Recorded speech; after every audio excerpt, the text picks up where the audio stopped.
tere, kallis kaasteeline, kes sa tead sama hästi nagu me kõik, kui suur vägikaikavedu, kukeboks ja maadlus käib mõistuse, tunnete, sisetunde ehk siis vaistu ja ratio vahel.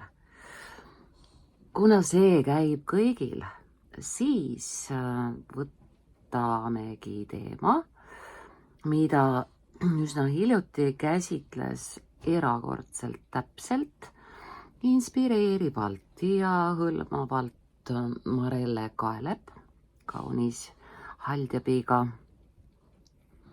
Me korrastame õigekeelsuse ja kirjutame oma elu eesmärgist. Marelle Kaelep elu eesmärgi leidmisest. Piilon teid siit, et ilusti kaadrisse sai küll. Me võtame kurssi, mis ei ole päris biskviidihiire pärane, ehk siis me selleks, et selles hinge ja mõistuse dialoogis mitte uppuda jutumärkidesse, teeme ta natuke näidendipäraseks, ehk siis alustame kõiki ridu, kus praegu on nii ja naa jutumärgid vahepeal, jutumärkidena vahepeal üldse ülakomadena. Me võtame kõik need jutumärgid ära, on ju? Ja paneme nende asemele rea algusesse mõttekriipsud. Niisugusel kombel algab rida stsenaariumides, filmistsenaariumides, näidendites. Siis on meil seal võimalus panna loomulikult tegelase järele ka dvojetočije, kohe ütlen eesti keeles. See on siis koolon. Aga ingliskeelne maailm paneb sellistel puhkudel rea algusesse kriipsu ja siis tuleb fraas nii teengi ma, sellepärast et näed, siis hakkab see rea algus välja nägema niiviisi ja kaob ära see siblimine erinevat liiki jutumärkidega. Marelle küsib oma esimese tegelase läbi esiteks, kuidas ma saan üle laiskusest ja asjade edasilükkamisest. See on siis sidekriipsu järel ilma igasuguste jutumärkideta ja ühtlasi me tavatseme niisugusi küsimusi esitada, kuidas ma saaksin.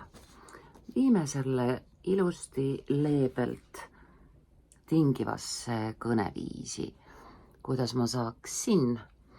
Edasilükkamine ehk procrastination on meile kõigile iga päev teada olev tegevus, millega me iseennast saboteerime, torpedeerime ja marineerime. Ei pea olema nii, et eile oli vaja, aga võiks olla nii, et kui saad aru, kuidas on vaja, nii teed ka.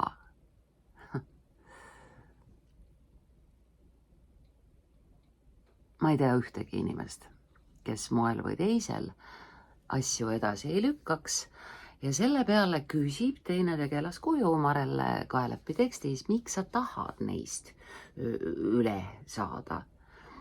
Ja vastus, sest ma tahan oma eesmärke saavutada. Kui sa oled janune, kas sul on, ja me lisame siia vahele sõna siis. kui sa oled janune, kas sul on siis vaja motivatsiooni, et vett juua? Sa lihtsalt tõused ja jood. Ta peab silmas nüüd seda, et sa lähed vee järele ka. Ehk siis me lisame ühe sõna, sa lihtsalt tõused, lähed ja jood. Mida see tähendab, küsib tegelane ja vastab teine tegelane sidekriipsuga ilma igasuguste jutumärkideta. Kui sa tõesti midagi tahad, kui see on päris ja kooskõlas sinu sisemise olemusega, siis ei ole vaja motivatsiooni ega võitlust edasilükkamisega. Me kasutame pikemat sõnavormi siin, ehk siis võitlemist.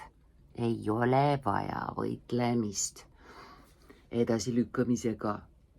On ainult liikumine ja tegutsemine, süda ja mõistus tegutsevad üheskoos. Laiskus tekib siis, kui südame ja mõistuse vahel on lahknevus. Pisut kuidagi võõras, eks tunned ise ka? Lahknemine. Laiskus ei ole su vaenlane. Oh, kallis inimene, see siin ka, palun, adu. Sa ei pea ennast kogu aeg piitsutama. I'm not a human doing, I'm human being on üks imeilus ingliskeelne väljend. Meil on tõesti sisse dresseeritud, ilmselt sellepärast, et me oleme nii palju armastust pidanud ära teenima, oma olemasolu õigustama, et ongi sisse meisse dresseeritud pidev tegutsemine, oma koha õigustamine, armastuse ära teenimine. Ja kui me seda ei tee, kui tahaks olla lihtsalt selili, isegi telefonis ei ole, televiisorit ka ei vaata, lihtsalt oled, siis upsi teisi. Süütunne rikub selle olemise. Marelle meid lohutab. Laiskus ei ole vaenlane, see on märk. See annab teada, kui asemel kasutame sõna, et see annab teada, et oled eemaldunud oma autentsest rajast. See on sinu hinges osin. Nüüd me jätame alles jutumärgid, sest see ei ole osa käsil olevast dialoogist, see on dialoogi sees olev otsekõne ja ilusti paigas jutumärgid ongi, see ei ole see. Taandrida, tagurpidi Zorro, pärast otsekõnet me sama rida ei jätka. Kõik, mida sa pead tegema, on kuulama. Järgmine lause algab sõnaga miks, aga miksil ei ole põhjust ega põhjendust, miks suure tähega südame ja mõistuse vahel üldse lahknevus tekib. Mida see tähendab, küsib üks vestlejatest ja teine vastab pärast sidekriipsu. Lapsepõlvest saadik on meile õpetatud, et me peame võistlema, ronima karjääriredelil, saavutama ja tõestama oma väärtust. Armastus, mida me eesti keeles me ei saa armastust. Eesti keeles me pälvime armastuse. No väärime, aga pigem pälvime.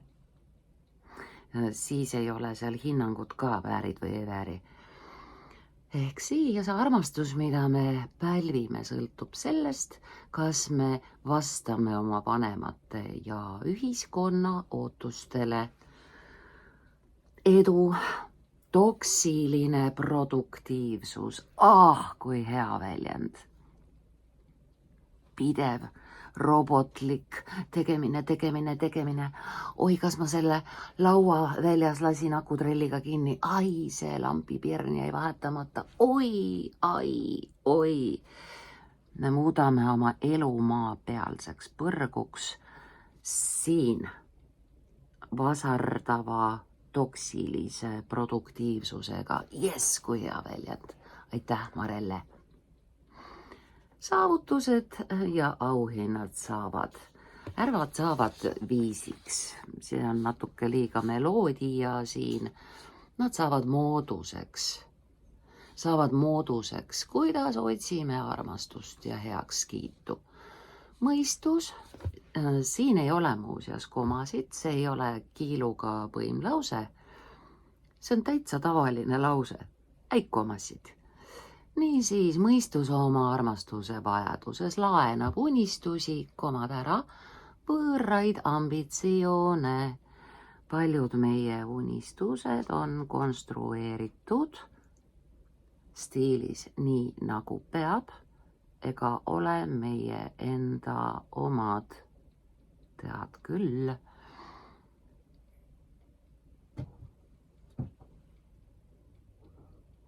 See on tingitud upsi-teisi, mis nüüd juhtus, taga ajama staatuse illusiooni.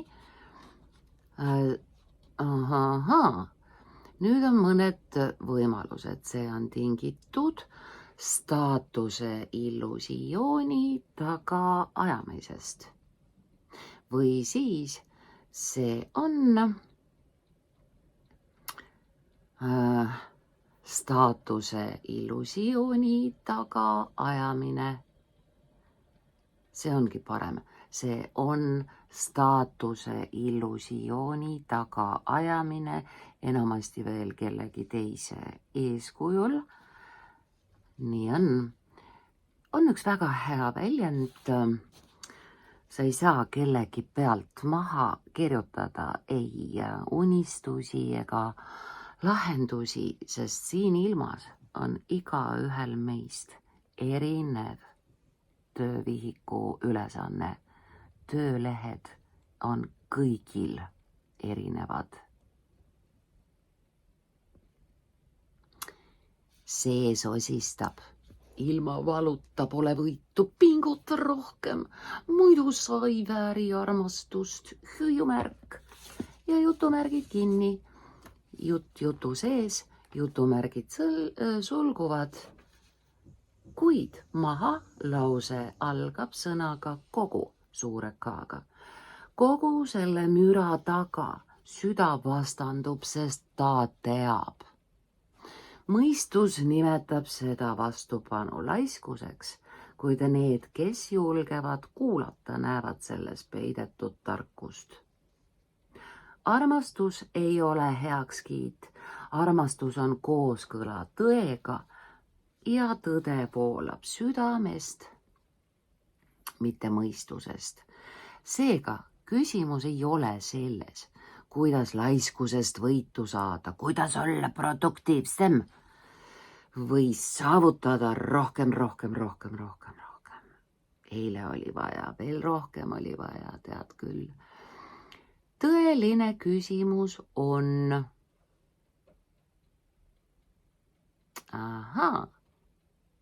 Nüüd on kaks varianti, kas... Ei ole, üks variant on, me ei tee sellest otsekõnet, me teeme väikese M-i. Tõeline küsimus on väike M, mida mu hing tegelikult tahab, mitte koma, mida sa peaksid tahtma, mitte koma, mida teised ootavad, vaid koma, mida sa tõeliselt soovid, kui maailmas poleks mitte kedagi teist. Siin on võti liitlause viimases osas, kui maailmas poleks mitte kedagi teist. See on sisu mõttes ka. Sa paned tähele, eks, mitte midagi tehes, molutades, nagu soovitas Fred Jüssi, mõtled sa oma kadunud vanaema peale, kes pahandaks. et sa mitte midagi praegu ei tee. Ja surnuks löömine, elu raiskamine.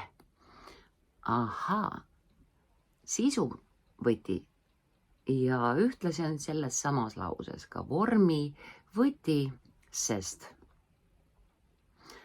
liitlause viimane osa on tingivas kõneviisis, kui maailmas ei oleks kedagi teist, järelikult mida sa tõeliselt sooviksid. Me jäämegi tingiva kõneviisi juurde. Sooviksid, kui maailmas poleks mitte kedagi teist. Aga ei ole hea lause algus, kuidas on, ehk siis kuidas suure tähega, kuidas ma leian selle, mida ma tõeliselt tahan, kogu müra ootuste ja võõraste soovide alt. Kuidas ma tean, kas soov on päriselt minu oma? Vastus sidekriipsuga, mõttekriipsuga ei ole vaja meil kõiki neid loendamatuid jutumärke siis. Kui sa teed midagi, mis on tõeliselt kooskõlas sinu olemusega, siis tegutsemine muutub pingutusteta. Sul ei ole vaja motivatsiooni, tahtejõudu ega distsipliini, sa ei võitle enam reaalsusega.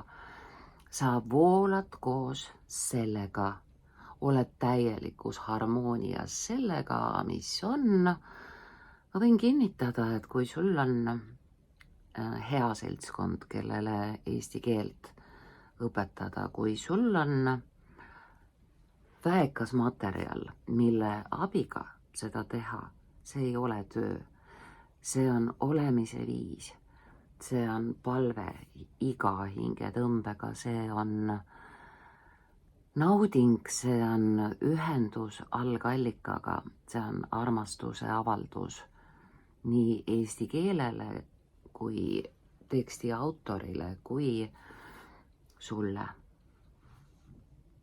Nii on.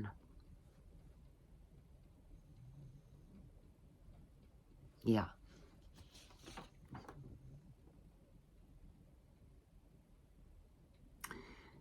Võtame järgmise rea algusest ära sõna ja. Alustame kui. Kui see juhtub, lisame sõna siis pärast koma, siis sa ei jahi enam, sa tõmbad ligi. Kui sa lõpetad pingutamise ja lisame sõna siis pärast koma, kui sa lõpetad pingutamise, siis ilmneb loomulikult see, mis on tõeline. Vaevatu on, teate, kes kurjast vaimust vaevatu. Me kasutame sõna vaevata ja lisame abisõna ilma. See on tõeline ja ilma vaevata. Bene. Sa oled looduse ja tõe sagedusel, uksed avanevad, inimesed ilmuvad, sünkroonsused tekivad ühe K-ga.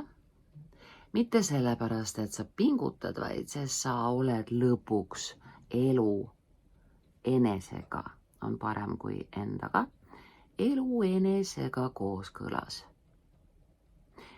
Ja teine vestleja jätkab jauramist. Mõttekriips. Aga mis siis, kui ma ei leia kunagi oma tõelist kutsumust? Ma vajan raha, et ellu jääda. Teame. Mu töö nõuab siiski pingutust. Õpi nautima ja sa ei tööta päevagi. Siis sa valid ellujäämise ja hirmu tee, ütleb oponent.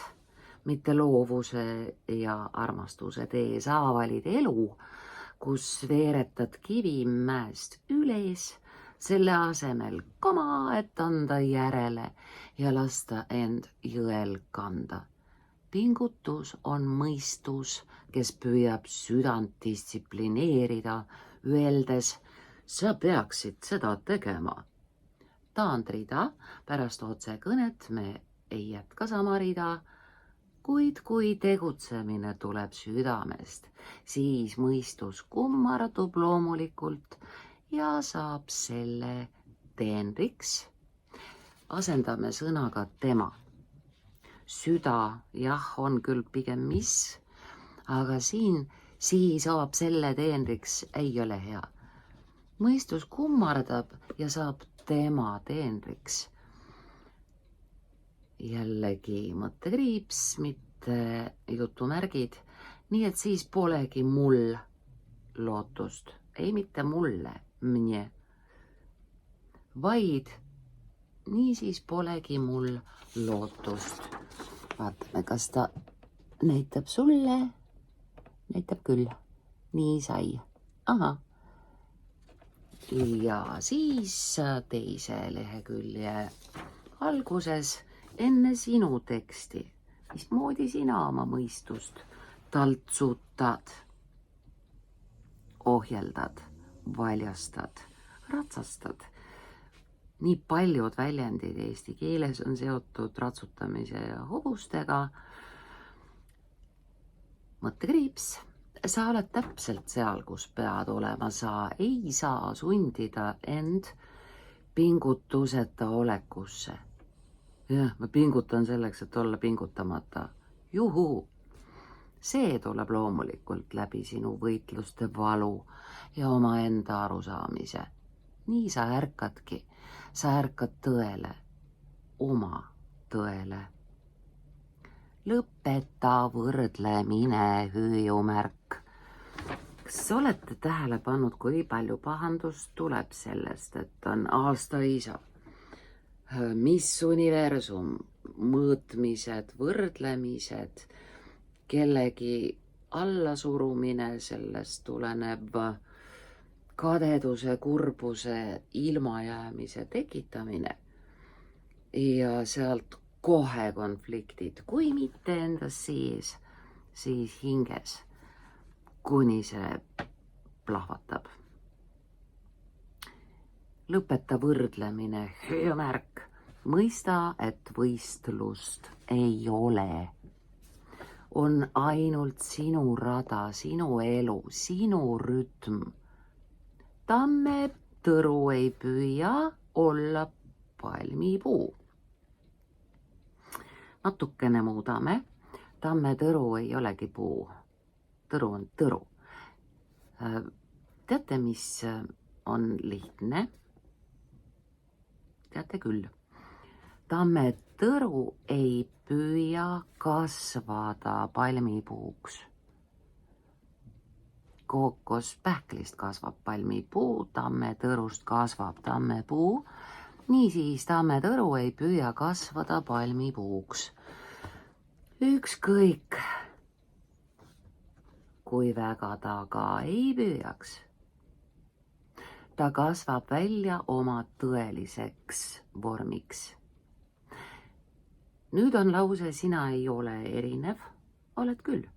Sina oled eriline, mina olen eriline, tema on eriline. Aga sina ei ole temast, tammetõrust siis, erinev. Sina ei ole temast erinev. Lõdvestu, usalda, alistu loomise, ilusam sõna on enese. Loomise enese intelligentsusele. Hüüumärk. Käsk on, väga käsk on. Niiviisi hakkas välja nägema. Saab hakkama. Show, enam-vähem. Ja sina kirjutad oma elu eesmärgist, mil moel sina taltsutad oma mõistust, mis sind piitsutab, õnnetuks teeb, ära kurnab. Me oleme sündinud selleks, et olla võimalikult igal hetkel õnnelikud, paigas, rahulikud, oma teemas, oma teel. Nii lihtne on see. kallistan.